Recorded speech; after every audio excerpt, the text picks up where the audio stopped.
The man was searching for treasure in the ocean. Suddenly, a towering wave came crashing toward him. Luckily, at the critical moment, a flying little donkey pulled him to safety. It was then that the man realized the massive creature before him was a giant whale, bound by iron chains. No one knew how many years the whale had been trapped there. An entire lush island had grown on its back. When the whale saw Arthur, it burst into tears. Arthur understood the whale was begging for help. Kind-hearted Arthur decided to help the whale regain its freedom. He climbed onto the donkey and dove straight into the whale's nostril. The little donkey used the feathers on its wings to relentlessly tickle the whale's nasal cavity. The whale suddenly felt unbearably itchy all over. Then, an ancient primal force erupted from within. With a sneeze as powerful as a volcanic eruption, the thick iron chains were snapped apart. The whale was finally free and returned to the depths of the ocean. To thank Arthur, the whale sent a little lobster carrying a solid gold ring. Unexpectedly, this was the very ocean's heart the king had been searching for, but Arthur hesitated. If the king got the ring, the princess would have no reason to refuse marrying him. It turned out Arthur had already fallen in love with the princess. He decided to risk everything for her. Late at night, Arthur planned to elope with the princess, but a minister spotted them from afar. Before they could escape, soldiers led by the minister captured them. Hearing the commotion, the king grabbed his weapon and rushed to the window. He saw the little donkey in the distance and without hesitation pulled the trigger. The bullet pierced the donkey and it plummeted from the sky, crashing hard to the ground.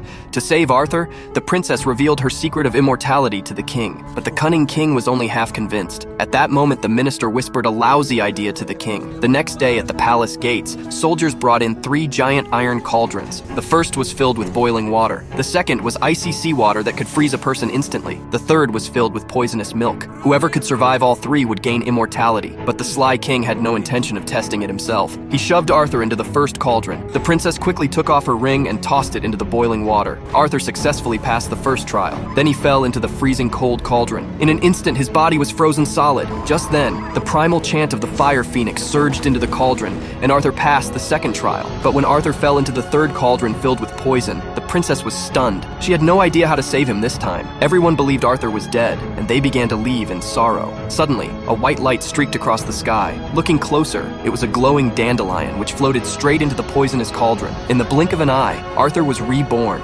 rising from the cauldron like a fire phoenix. It turned out the little donkey, though gravely injured, had run to the ends of the earth to find the only life and death flower in existence. Seeing Arthur had gained immortality, the king wasted no time and jumped into the cauldron himself. But instead of becoming immortal, he got trapped inside a giant bubble, which floated away into the endless universe. Everyone praised Arthur's bravery, and he became their new king. From then on, he and the princess lived happily ever after. Finally, if you had to choose between the little donkey, the fire phoenix, and the ice princess, which one would you pick?